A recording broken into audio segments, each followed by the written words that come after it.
میرا حوصلہ مند ہو گئی ہوں آپ کی بات سن کے کہ آپ کہہ رہے ہیں کہ 100 روپے آپ کو لوگ دے رہے تھے. اس کا مطلب ہے کہ لوگوں کا ضمیر بھی زندہ ہے اور لوگ چاہتے ہیں کہ ان کی نمائندگی ہو. اب سوال میرا سنیں, کیا مائنورٹی ایریاز میں مائنورٹی لیڈرز کا بھی قصور نہیں ہے کہ جب کوئی بڑی شخصیت یا کوئی زیادہ مال والا آتا ہے تو وہ آپ کو ووٹ کو آپ پہ خرید سکتے ہیں؟ بالکل ایسے ہی ہوا نا, میں نے بتا دیا. میں خود کمپین کر رہا تھا, مریم نواز کی کر رہا تھا, کیونکہ ہماری صلح کروائی گئی تھی. میں نے کہا تھا پہلے ہمیں سیٹیں دیں دو ایم میں. ابھی بھی میرا یہی سوال ہے, مریم نواز یا تو سی ایم چھوڑے اپنی, ٹھیک ہے, واپس چلی جائیں اپنے گھر, کیونکہ انہوں نے کہا تھا کہ میں کوئی سیٹ نہیں لوں گی, نہ میں صرف میں اپنے باپ کی کمپین کر رہی ہوں. تو باپ کو تو گھر بٹھا دیا اس نے, وہ خود پنجاب کی مالک بن گئی ہے.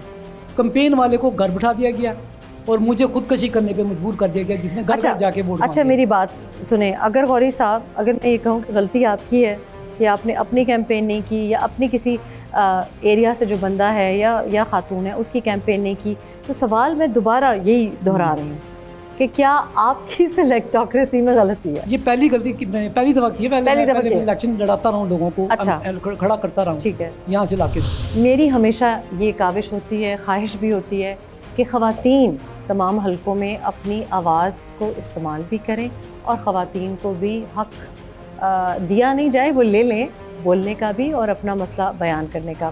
تو مجھے ضرور ایسا ہو نہیں سکتا کہ میں یوحان آباد آؤں اور خاتون کا کامنٹ نہ آئے. آپ بتائیں, آپ کو کیا نظر آتا ہے یوحان آباد میں کیا سب سے بڑا مسئلہ ہے, اور کیا چیز ہے جو آپ کو لگتا ہے کہ نہ الیکشن سے پہلے نہ الیکشنز کے بعد حل ہوتی ہے؟ سب سے بڑا یہی مسئلہ ہے. میں خواتین ہوں, اس لیے میں خواتین کے بارے میں بات کروں گی, کیونکہ ایجوکیشن کا ہے کہ اگر ایجوکیشن بھی ہوتی ہے لیکن اچھی اپرچونیٹیز نہیں ملتی ان کو جابس کی.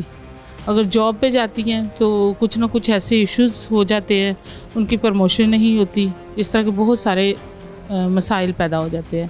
اور باقی ڈیولپمنٹ کی جو بات کروں کہ ہمیں یہاں سے نشتر جانا پڑتا ہے. اے ٹی ایم جو ہے مین ہمارے یوحان آباد میں نہ اے ٹی ایم ہے, کوئی مشین بینک وغیرہ نہ کچھ بھی نہیں ہے. اور اگر نادرا کی بات کی جائے, نادرا آفس بھی وہ بھی نہیں ہے اس طرح ہمارے نزدیک آس پاس. بہت سارے ایشوز ہیں. کرسچن کمیونٹی سے بہت سی لڑکیاں ہیں جو کہ سیلونز میں کام کرتی ہیں, بیوٹی پارلرز بہت دور ہیں, پبلک ٹرانسپورٹ استعمال کرتے ہیں اور کچھ گھروں میں بھی کام کرتی ہیں. اور اس طرف مرد نے نشاندہی کی اور مجھے اچھا لگا کہ کم از کم ان کو یہ بات معلوم ہے کہ مائنورٹیز کی خواتین کے لیے باہر نکلنا گھر سے اور بھی مسائل ہوتے ہیں. ہاں بالکل. سو صرف ایک فورسڈ کنورژن یا ارلی میرج نہیں ہے, لیکن اولڈر خواتین بھی جب لوگوں کے گھروں میں کام کرتی ہیں یا کہیں بھی جاتی ہیں تو ان کے لیے بہت سے ایسے مسائل ہیں, شادی شدہ لیڈیز کے لیے بھی. تو ایسے آپ کے پاس کیسز بھی آتے ہوں گے, اس کے بارے میں ذرا میں چاہتی ہوں آپ بات کریں.